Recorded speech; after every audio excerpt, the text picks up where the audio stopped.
Nous sommes le 9 septembre 2021, c'est l'heure de la revue de la presse et des médias israéliens en direct de Jérusalem sur Radio Kalita.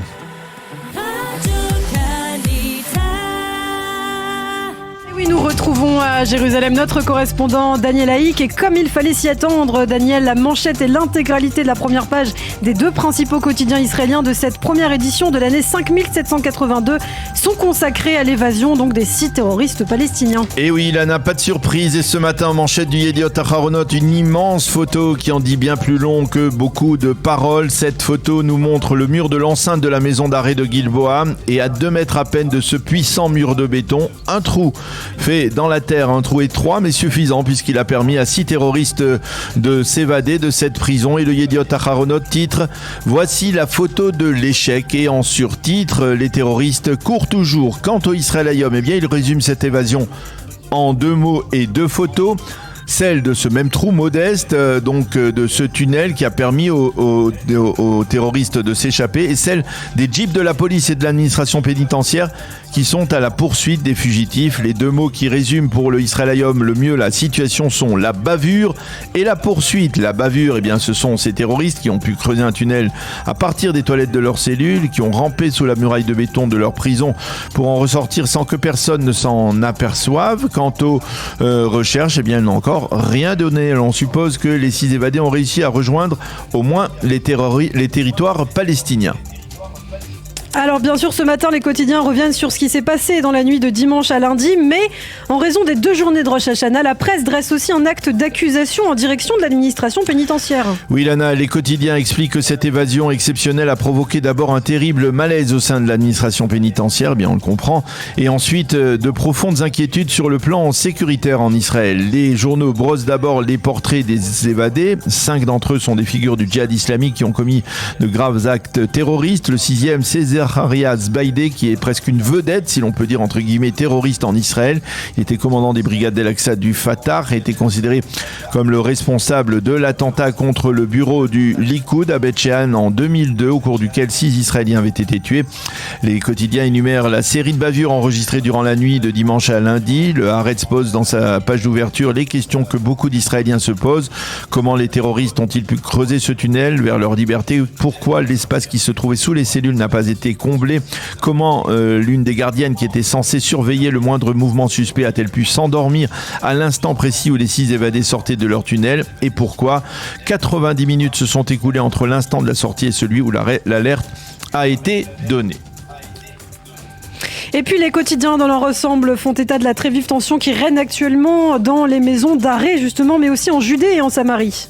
Oui, effectivement, Ilana, le Israël Hayom parle d'alerte en perspective d'émeutes sur plusieurs fronts. D'abord à l'intérieur même des maisons d'arrêt où les terroristes sécuritaires sont en train de faire grimper la tension en signe de solidarité avec les évadés, mais aussi parce qu'ils s'opposent au déplacement des détenus sécuritaires de la prison de Gilboa vers d'autres maisons d'arrêt.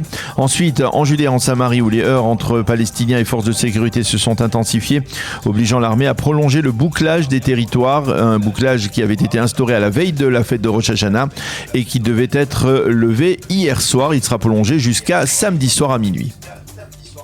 Et puis il y a une information qui revient dans l'ensemble des quotidiens et qui se rapporte à l'ancien ministre de la Sécurité intérieure.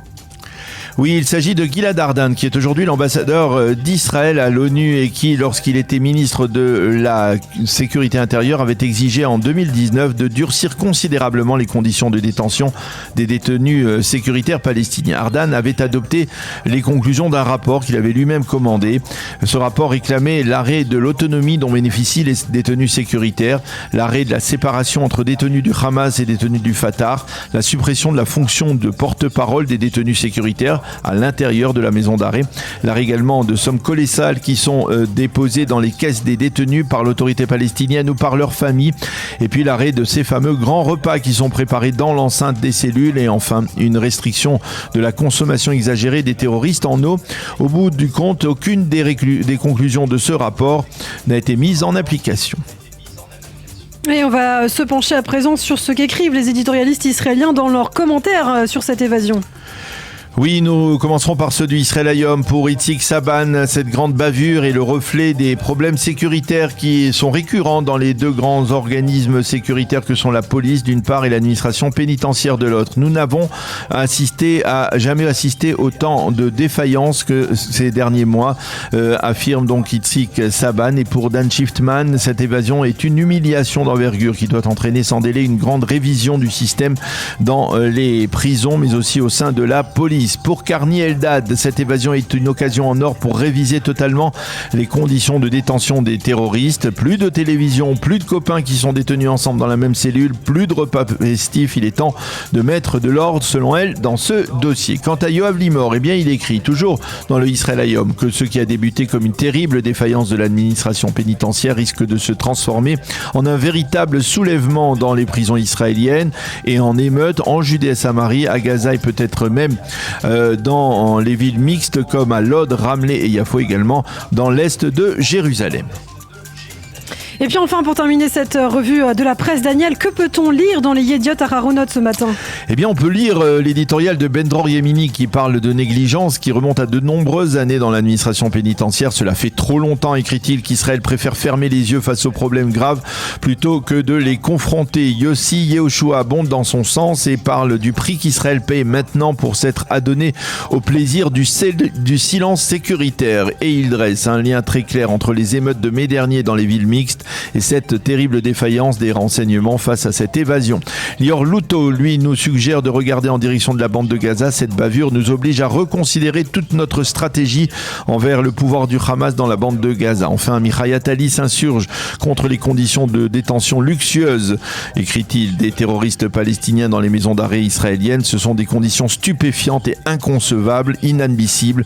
Ce qui s'est passé lundi, c'est la conséquence directe de ce laisser-aller. Enfin, dans son éditorial central, le Haaretz rappelle qu'il y avait eu en 2014 une tentative d'évasion dans la même maison d'arrêt, qu'il y avait eu déjà sous certaines parties de la prison des espaces propices à l'évasion. Pourquoi les erreurs constatées à l'époque n'avaient pas été réparées, se demande ce matin le Haaretz.